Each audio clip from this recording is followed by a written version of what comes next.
Vamos colocar uma coisa muito clara, né, que se ouve muito por aí, que é a estratégia de investigação do juiz Moro. Eu falo assim, a culpa é toda do Ministério Público e da Polícia Federal e dos órgãos auxiliares, porque não tem estratégia de investigação nenhuma. Né? Quem investiga ou quem decide que vai fazer e tal é o Ministério Público e a polícia. Né? O juiz ele é reativo. Tem gente que fala que o juiz normalmente deve cultivar essas virtudes passivas. Né? E eu até me irrito, às vezes vejo crítica um pouco infundada ao meu trabalho, dizendo que sou um juiz investigador. Né? Poxa, eu coloco assim, então identifique lá nos meus atos judiciais um ato que eu determinei a produção de alguma prova de ofício, sem provocação. No máximo, juntada de documento, eventualmente, oitiva de uma testemunha. Né? Dentro desse rol enorme de casos criminais, é praticamente nada.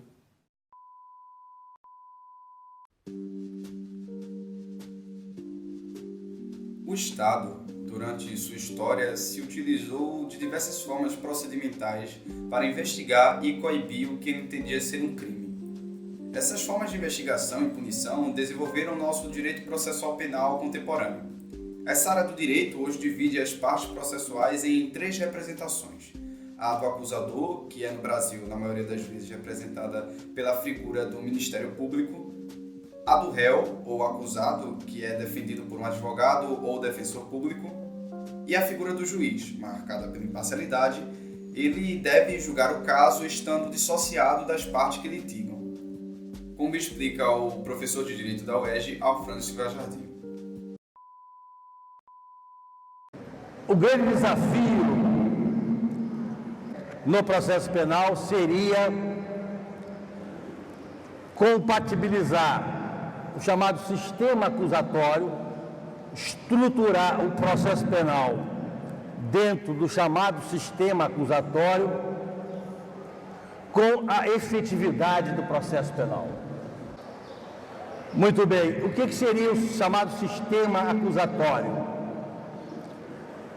Em linhas gerais, de forma muito simplificada, se deseja que o processo penal seja organizado, seja estruturado, aonde o acusador, quase sempre o Ministério Público, na ação penal pública, o Ministério Público, excepcionalmente em alguns países como o Brasil, para alguns crimes a vítima, o querelante. O acusador desempenha a função de acusar. Num primeiro momento, tendo prova mínima no inquérito, pelo chamado princípio da obrigatoriedade, acusando, fazendo a denúncia em caso de ação penal pública. Quer dizer, nesse momento, como se diz equivocadamente, em dúvida pro societar. Na dúvida, havendo prova mínima, o Ministério Público tem que fazer a acusação. Provocando a jurisdição. É um processo onde a parte acusadora é que move a atividade jurisdicional do Estado. O juiz no sistema acusatório deve ser preservado para julgar com, não diria neutralidade, diria imparcialidade, interpartes, equidistante, mesma distância das partes. O juiz no sistema acusatório não é acusador nem é defensor. Seria mais ou menos a tripartição de poderes de Montesquieu no plano constitucional trazida ao processo. Quem foi feito para acusar, acusa, o que não impede até de opinar pela absolvição, como disse. Quem foi feito para julgar, julga. E quem foi feito para defender, a autodefesa do réu ou a defesa técnica do seu advogado, que defenda.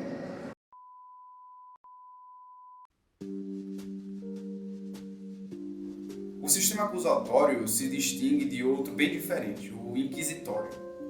No modelo de investigação inquisitorial, o juiz e o acusador são a mesma pessoa. É como se o Ministério Público e o Judiciário fossem representados por um indivíduo. Ou seja, a instituição que produz as provas, que alega a culpa e acusa o réu nesse sistema é a mesma que julga a veracidade da acusação. Essa forma de averiguação judicial recebeu esse nome em decorrência justamente da Inquisição medieval, que se utilizava dessa metodologia para julgar os supostos hereges. Não é necessário saber muito de direito para entender o quanto essa forma de julgamento era parcial. Até mesmo porque foi durante a vigência do modelo inquisitório que milhares de pessoas foram perseguidas, presas, torturadas e assassinadas pelos seus acusadores e julgadores. Esse sistema, no entanto, foi sendo substituído com o tempo pelo modelo acusatório aqui já citado, pois a separação entre acusação e julgamento se tornou algo fundamental para o desenvolvimento do Estado democrático de direito. É por isso que o nosso Código do Processo Penal prevê em seu artigo 254, inciso 4, a possibilidade de afastamento de um juiz que auxilie com conselhos uma das partes concedendo informações privilegiadas sobre o procedimento penal. Aparentemente, o ex-juiz e hoje ministro da Justiça, Sérgio Moro, não conhecia esse artigo da lei processual. Na tarde de 9 de junho de 2019, o site Intercept Brasil divulgou conversas realizadas pelo então juiz Sérgio Moro, o procurador Deltan Dallagnol e outros representantes do Ministério Público Federal que faziam parte da Operação Lava Jato. Esses diálogos, promovidos no aplicativo de conversas Telegram, comprovariam duas narrativas que eram levantadas de forma recorrente contra o ex-magistrado e os procuradores. A primeira é a do interesse político como motivação das ações dos integrantes do Ministério Público que promoviam a Lava Jato. Como demonstram as conversas publicadas pelo Intercept, os acusadores do ex-presidente Lula tentavam coibir suas entrevistas e ações com receios de que Fernando Haddad, candidato à presidência pelo Partido dos Trabalhadores nas últimas eleições, conseguisse ser eleito. Ou seja, não era a convicção da culpa do ex-presidente, nos casos levantados em processo, que guiavam as ações dos procuradores nesse caso, mas sim o ideal político deles. Já a segunda narrativa, que ganha muita sustentação a partir de agora, é a de que existia uma participação ativa do, à época, juiz e hoje ministro Sérgio Moro na elaboração da acusação da Operação Lava Jato. Isso também se torna evidente já que o magistrado auxiliou na elaboração das estratégias de acusações usadas pelo Ministério Público Federal. Moro chegou a exigir mais operações da Lava Jato e recomendou ações mais efetivas para Deltan Dallagnol em diversos momentos do processo. A confirmação de ambas as narrativas pode pôr em risco grande parte do procedimento penal e da investigação, já que tanto a acusação quanto o julgamento estavam viciados pela suspeição dos agentes públicos e ministeriais. Resta saber se, diante de todas essas informações, o Brasil se provará como um Estado democrático de direito, tal como prevê sua Constituição, ou se confirmaremos a tese de muitos sobre a possível derrocada da democracia institucional nos últimos anos. O que já se sabe, no entanto, é que o superministro Moro passará, nos próximos dias, pelos momentos mais difíceis de sua carreira política. Será que sua reputação chegará incólume ao fim desse escândalo? Bem, aguardemos os próximos capítulos dessa grandiosa novela política chamada Brasil.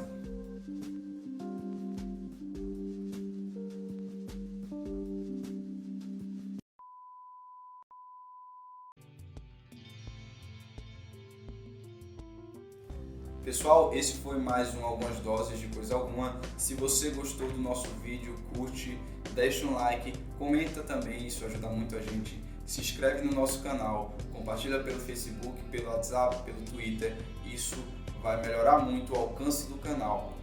Se você também segue a gente lá no Facebook, curte nossa página, compartilha pelo Facebook também, tá certo? Para quem ficou até o final do vídeo, um beijo no coração de vocês, um abraço e tchau.